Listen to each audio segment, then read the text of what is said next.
This episode is brought to you by La Quinta by Wyndham. Your work can take you all over the place, like Texas. You've never been, but it's going to be great because you're staying at La Quinta by Wyndham. Their free Bright Side breakfast will give you energy for the day ahead. And after, you can unwind using their free high-speed Wi-Fi. Tonight, La Quinta. Tomorrow, you shine. Book your stay today at lq.com.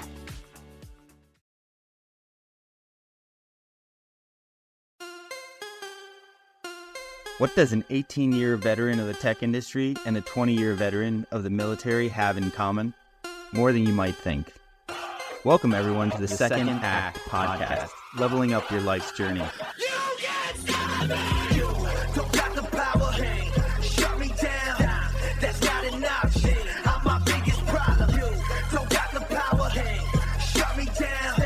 That's not an option. You can't stop me. We launched our founding membership, and we already have some people signed up in a very short period of time. Actually, we got to give a shout out on that note to George, Connor, Karen, Melissa, and John. And that's not John Ballenger, the co-host.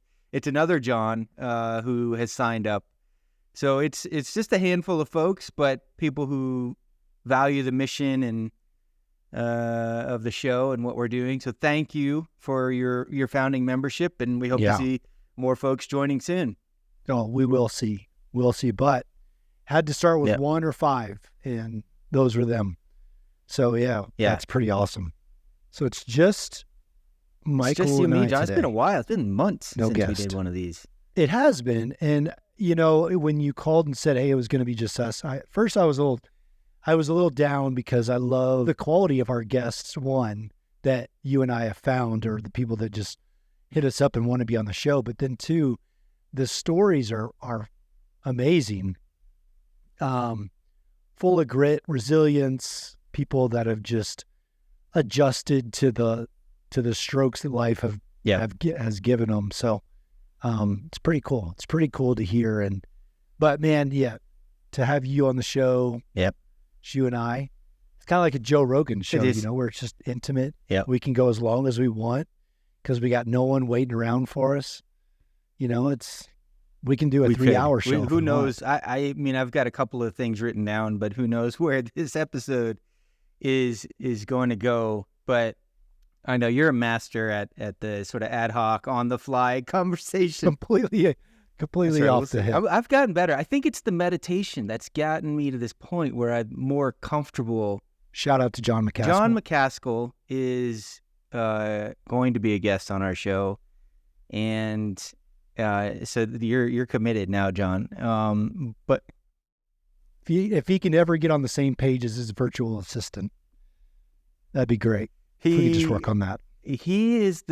We had sort of a coincidental meeting a couple, 2-3 years ago, and I'll talk about this more when he comes on, but he introduced me to the mindfulness and meditation stuff. And part of me sort of laughed it off before I met him. But then I was like, hey, this guy is a 20-year Navy SEAL. He left as a Navy SEAL commander.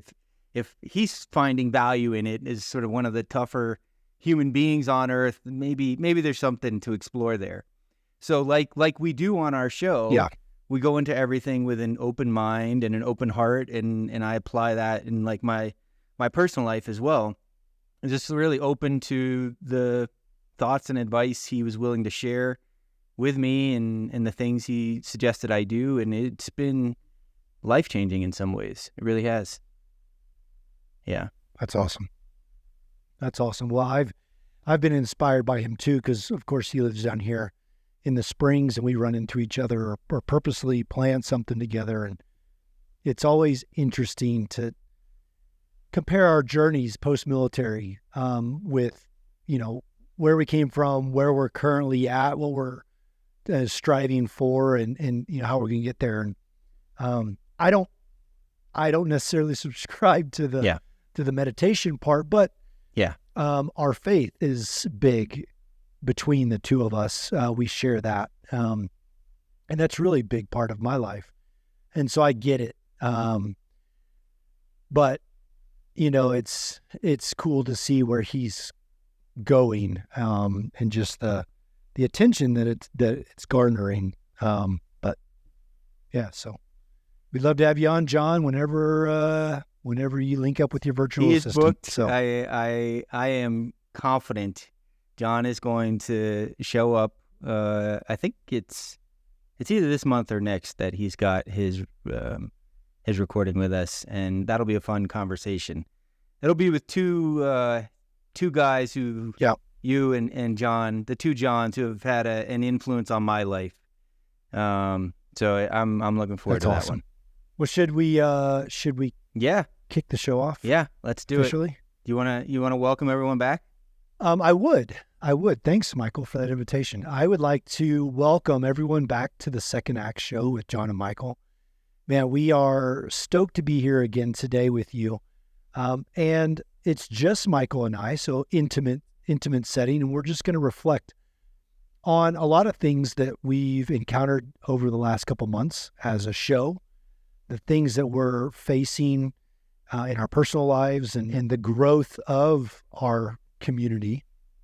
And I think we got a couple surprises. Nice. Maybe.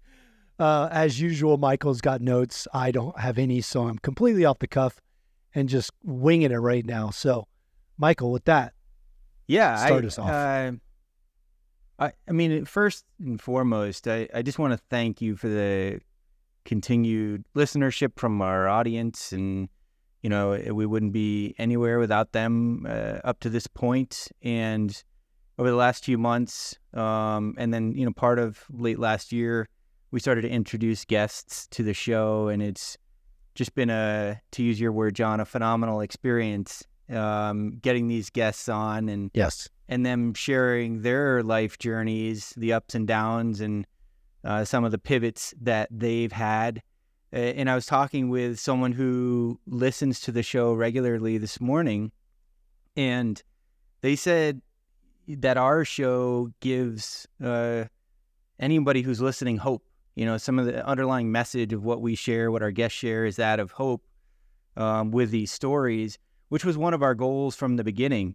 And, you and I come from different backgrounds. Our guests come from all different backgrounds. And the Second Act is a place where people can share and feel heard and hope that their stories help others. And it sounds like it is, whether they're contemplating it or they're about to do it or they're in the middle of it.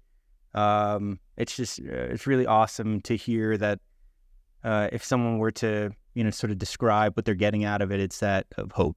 Yeah. It's really cool to hear that perspective, because I had an interesting perspective of my own today. Woke up this morning, it's Monday. I've got a normal big call with the company I currently work for, Guardian Jet. And it's kind of a call where we catch up on the previous week and what everybody's focused on and what we're projecting to do this next week and who we're talking to. And I got ready for the call last night, had the call this morning, and then walked away from the call thinking, man, I'm struggling. I do not know if I've found my stride or if I've found what works for me yet. And I don't even know if I'm in the right industry. This second act may not even be a second act at all. It may just be, the intermission between two acts. Who knows? But I take that, and then 30 minutes later, I take a coaching call for somebody that wants to have direction implemented in their life. They want to have accountability. They want to go towards something bigger than what they're currently striving for. And they're asking me for that assistance. And I think, man, 30 minutes ago, I had no idea if I was even in the right space. Now I'm helping somebody get to where they want to go and grow bigger than they ever thought they could. And I just think that right there, that instance, encompasses what this show is all about being in a place where we have a goal, we have somewhere we're going, but we're not there yet. And even if we are, there's more down the road, but we're able to turn around and help those behind us. And I think every guest that we've had on our show, every one of them is given a piece of information that's been able to help boost somebody else behind them. And that to me is amazing. It's really cool to see that happen in my own life, your life, and then the lives of our guests and our audience. So that all being said, the journey's never over.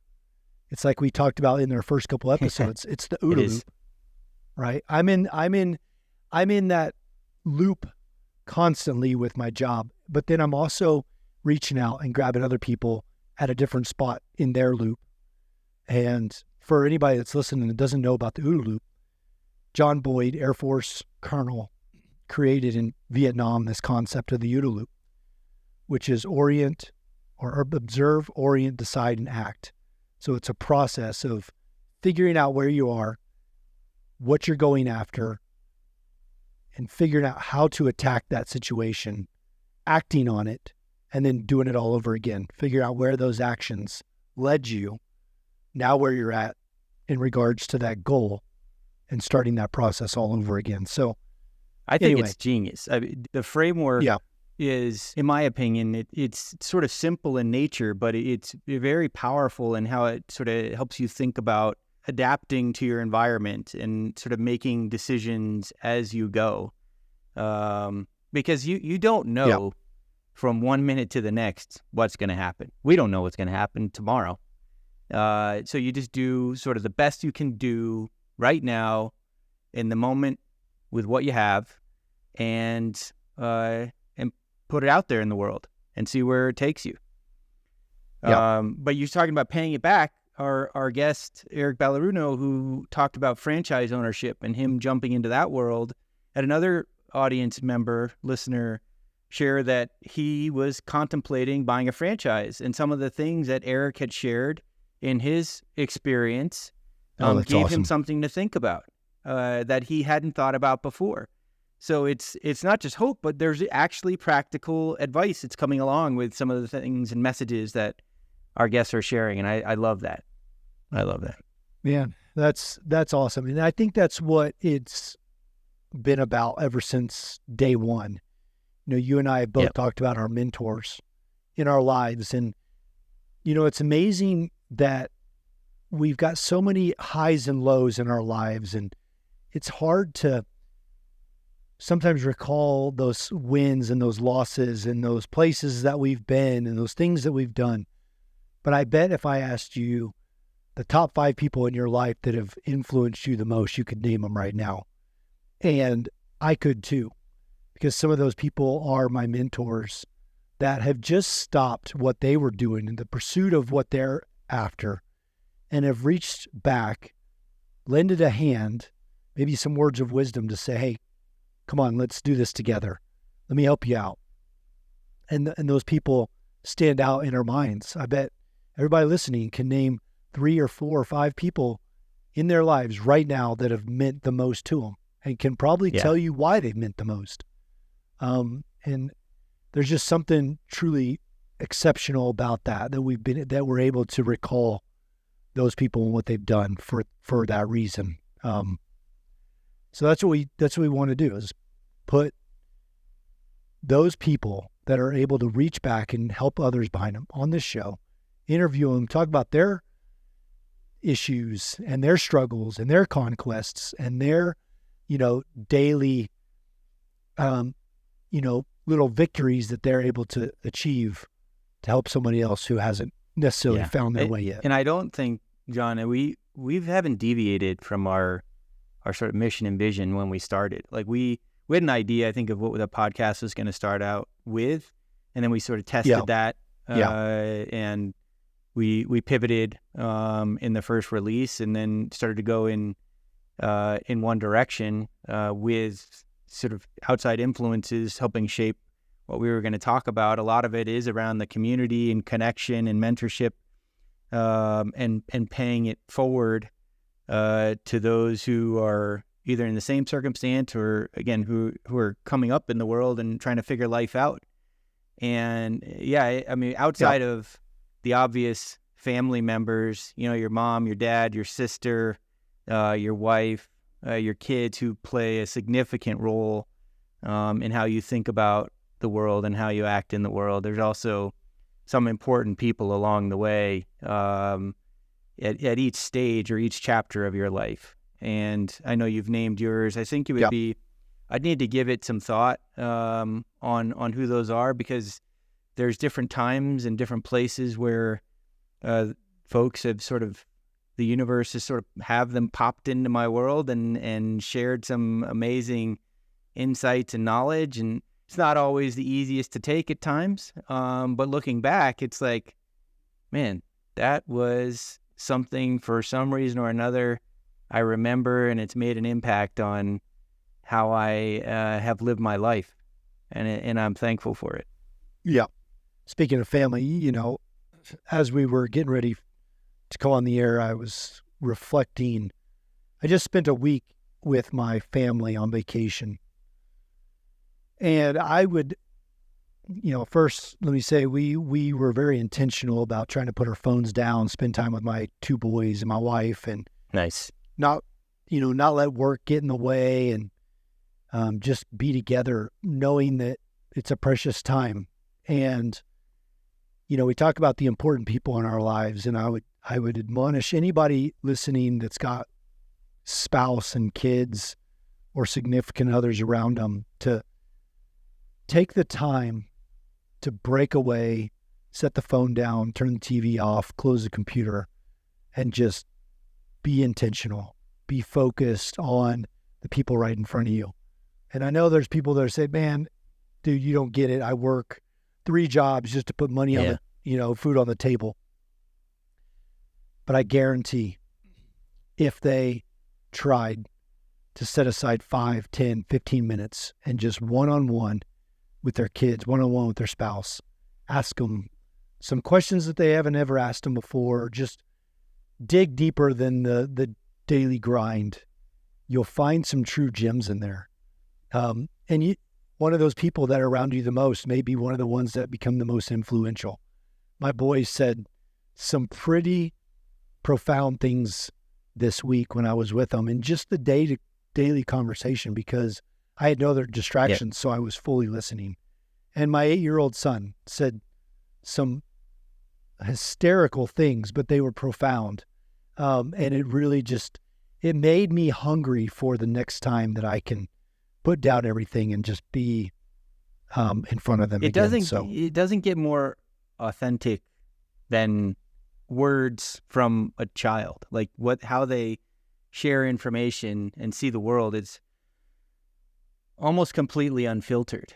There's not a lot of, things that have influenced them up to a certain point. And so what you're getting is real, raw feedback from their point of view. And sometimes, it, like you said, it's hysterical, it's funny, but at the same time, it can be like, oh, that's kind of profound what you just said. Like, oh, I need to think about that for a second.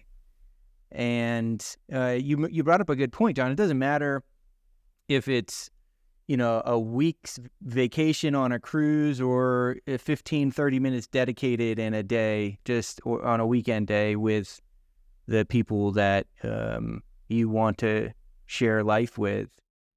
Those uninterrupted moments with those folks where you make that amazing connection, where you're 100% present and listening to each other, it doesn't matter how little or how long that time is. That connection is really special to both you and that other person. Yeah, and you hit on something that I didn't even think about, and that is the lens at which our kids see life. And something happens to us as we age, where we get these different colored lenses and we get these other filters put on us. And my 8-year-old son doesn't have any of those. Right. Maybe he's got a few, but having him sit on the mountain with me where we went snowboarding, and having him ask, Dad, why does that guy do that? Which to me is seeing a 35-year-old guy do something that I've seen been done 1,000 times. It's like, no, I don't know. It's just the way the world works. But having my son question some of those things, they don't, an 8-year-old doesn't see color or race or religion or, you know, Yeah. political differences. They just see the world as Yeah. it's happening. And there's something that's very pure about that. And it can be funny, and it can be a eye-opening experience for us that we've accepted things just as they are, but it also can be a great teaching point for us to reach down and teach our kids maybe how to right some of the wrongs that we've made in our lives, or to shape them in ways that we wish we could have been shaped. So again, yeah, great point about, the kids and their honesty. And that's part of what makes it so much fun, is to talk to somebody that doesn't have those filters that we've got built on us now at I know. midlife. Sometimes I wish we had a way to unhear things that we've heard along the way, but that's not possible. So again, I think it comes back to just doing your best to maintain an open mind and an open heart, and try to see it from someone else's perspective. You don't have to agree with it. But at least give someone the opportunity to explain and share sort of why they see the world a certain way. Yeah. This episode is brought to you by ShipStation. If you run an e-commerce business, you know how much work it takes to produce something great while dealing with complicated shipping issues. That's why over 130,000 companies have turned to ShipStation, an innovative tool that allows you to focus less on shipping and more on building your brand. With ShipStation, you can manage orders, label printing, reporting, and customer service on one easy-to-use dashboard. You'll reduce warehouse costs with reliable enterprise solutions and save thousands on shipping costs with discounts up to 89% off. Plus, you can effortlessly import orders from everywhere you sell online. So, turn your shipping challenges into opportunities for growth. Go to ShipStation.com and use code POD to sign up for your free 60-day trial. That's ShipStation.com, code POD. Let's shift gears and let's talk about just the growth that you and I have experienced over the past 5 months in the show, and where we're at in the show, and maybe a sneak peek of what's going to be happening. Yeah. Well, it's been about exactly 1 year, John, since we met in person for the first time. April of last year, April of 2023. Yeah. We had coffee up in my part of town for the first time in person. Yep. And this crazy idea was born. And what an amazing experience it's been. We sort of ventured out and into this sort of creative aspect of the world that we don't have a lot of experience in. Yeah. And for me, I don't know if when you left the military, if there was sort of a spiritual dimension that you doubled down on, or that became more to the forefront of what you were doing. And then there's sort of the wellness aspect. So like just recentering yourself on what's important in life, and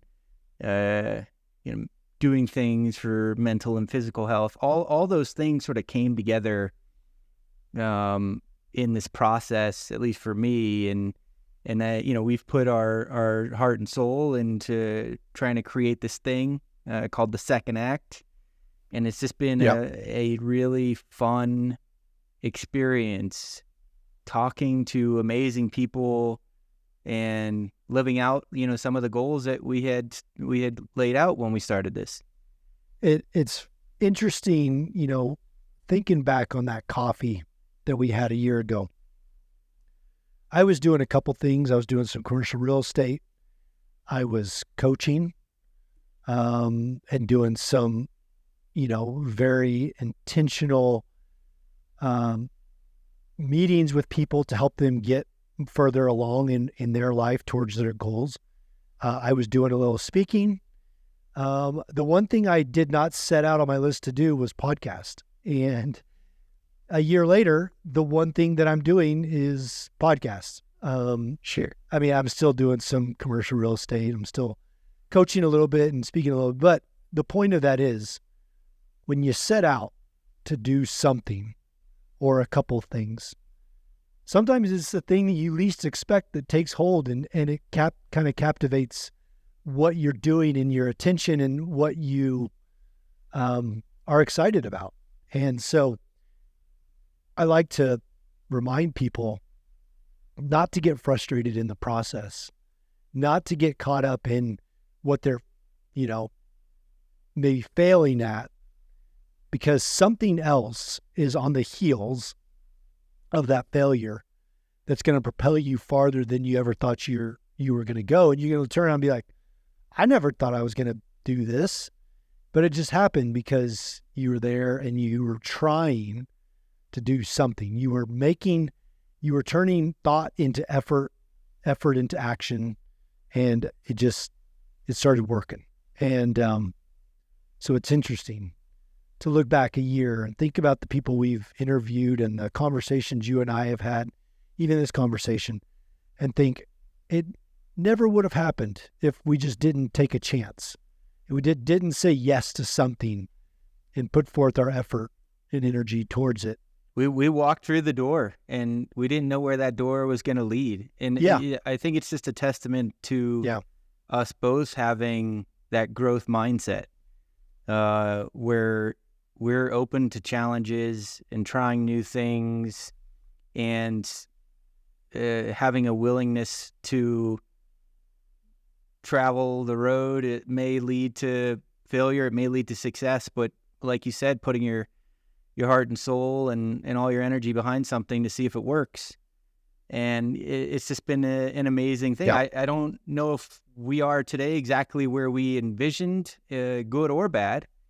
But you see just little pieces of the building blocks continue to come together. And, this could be something we could do until, you and I are in the nursing home together. I don't know. It's just fun. It's a fun way to connect with people and each other in this process. And we've gotten to the point where, I think we've dialed in our process, and we're very grateful for the early guests that have come on and how that's manifested into other guests. And we have a good sort of backlog of guests who love the show and want to come on the show and share their stories. And we've been able to reduce the time and effort it takes to get all of this sort of released each week.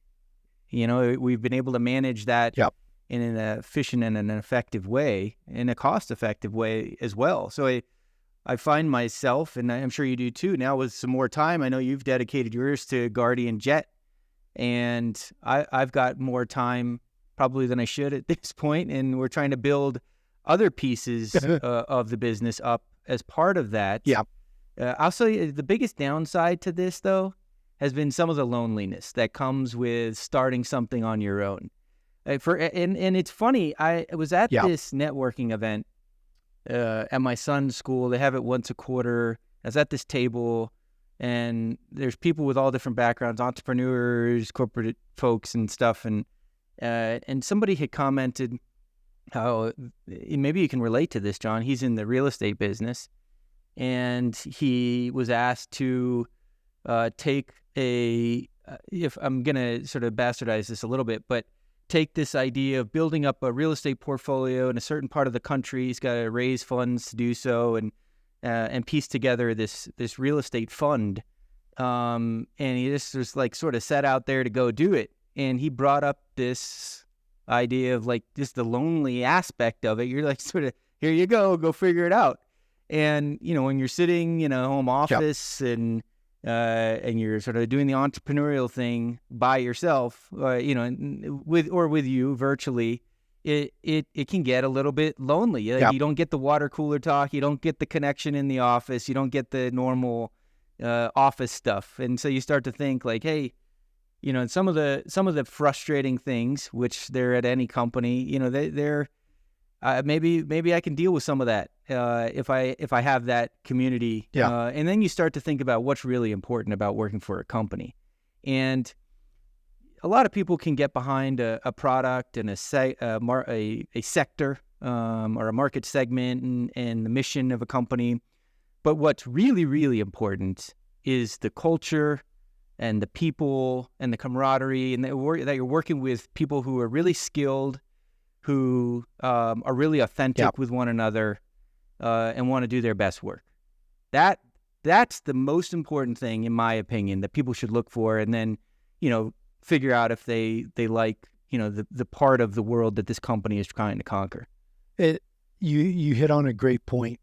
And I came from the Marine Corps, where we're a very tight-knit group of people, all supporting the same cause within our organization, whatever size that is.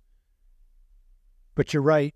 I would go in on a daily basis, not worried about the relationships. I was worried about the mission at hand, because I knew everybody else around me was focused on that same thing, and that brought along camaraderie and teamwork and the conversations. And now that I'm in an industry, I've definitely got coworkers, 40 people in my company now, but I've got a 10-state territory, and I find myself at conferences and at meetings by myself, at hotels and dinners by myself. And I'm growing that territory out so that more and more people know me, so that eventually, as I go to these places on a reoccurring basis, I start seeing familiar faces. But it can be lonely. The entrepreneur, solopreneur, whatever, go out on your own and create something, can be lonely. And that's why it's important to have a strong community around you, whether it's your spouse and your family or your kids.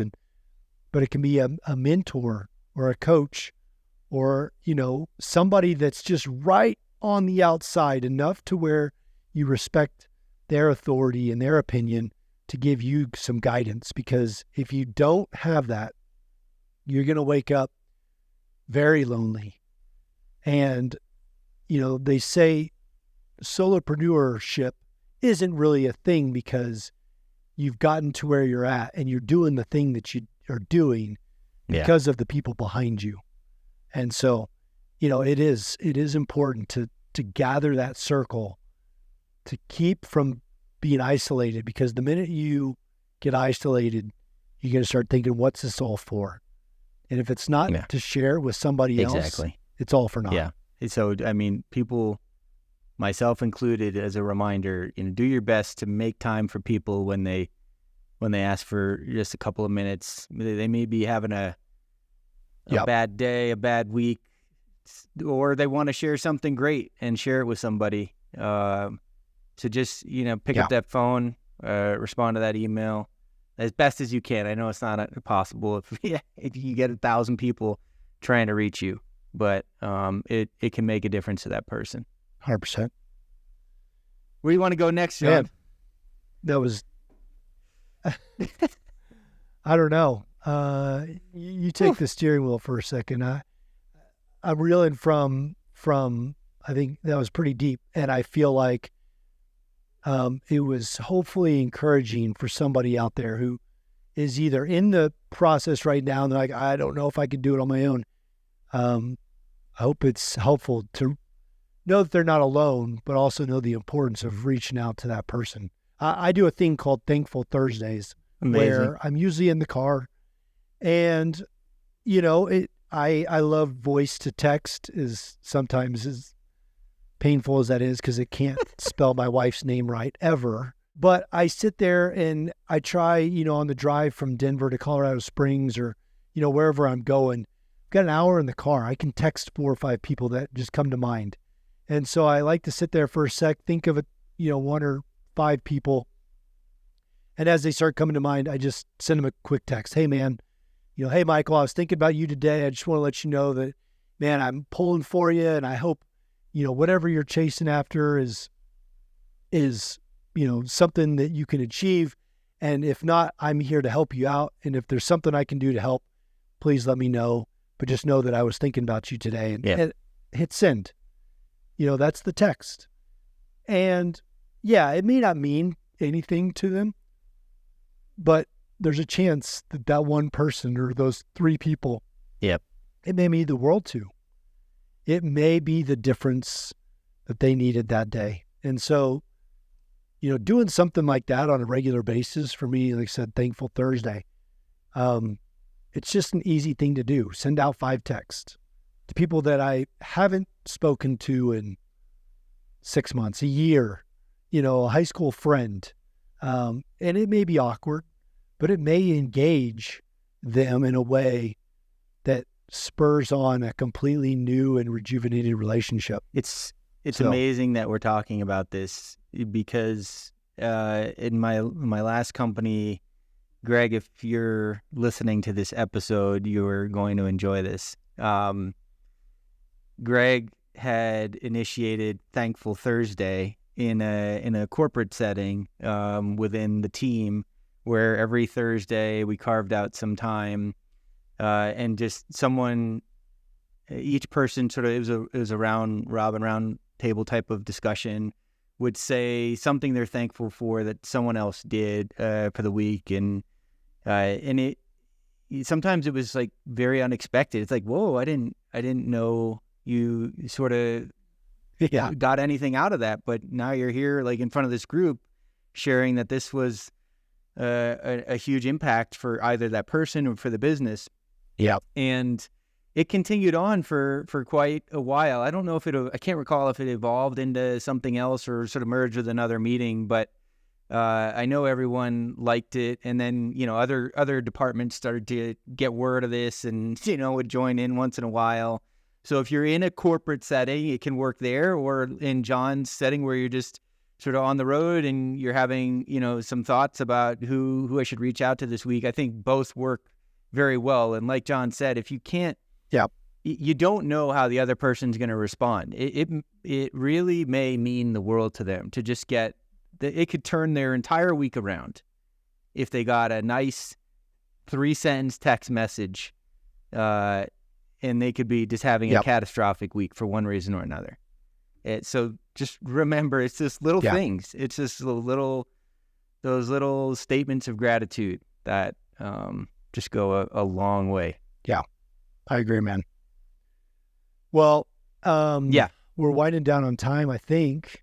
But I want to encourage, the listeners that we have to just keep tuning in, because I looked at the lineup the other day, and man, I was like, we have got some amazing powerhouses coming on the show, and I'm really, really excited to hear,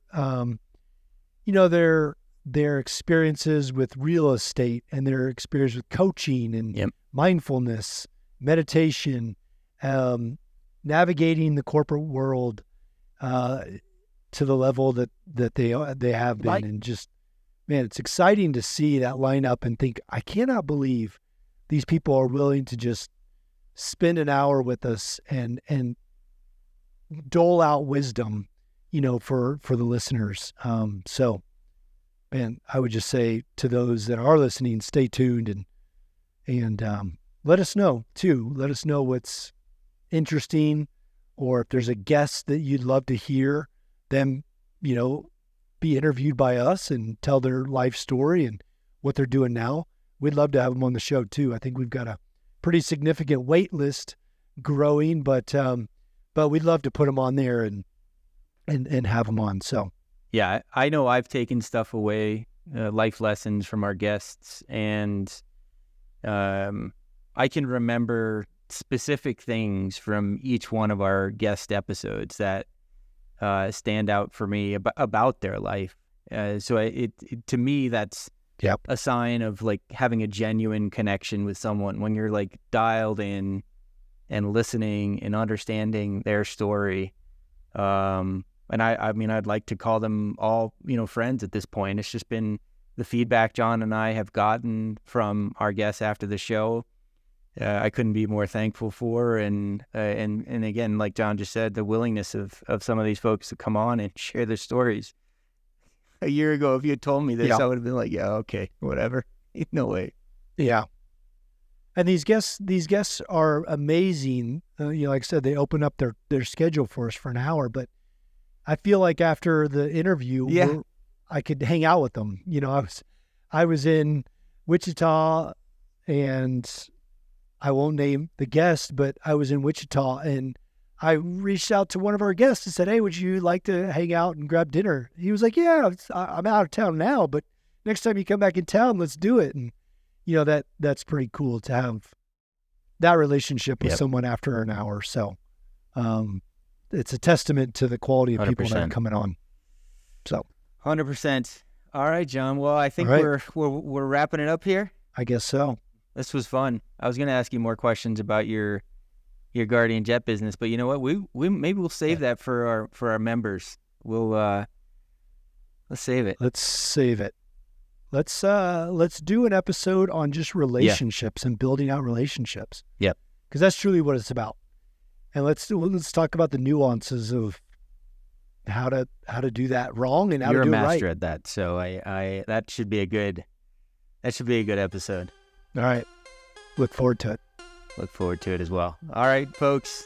Thank you for listening. Yeah. And we'll talk to you again next week. See you again next week. See ya. The Second Act with Michael and John stars Michael Newborn and John Ballenger. The podcast is produced by Seltzer Kings.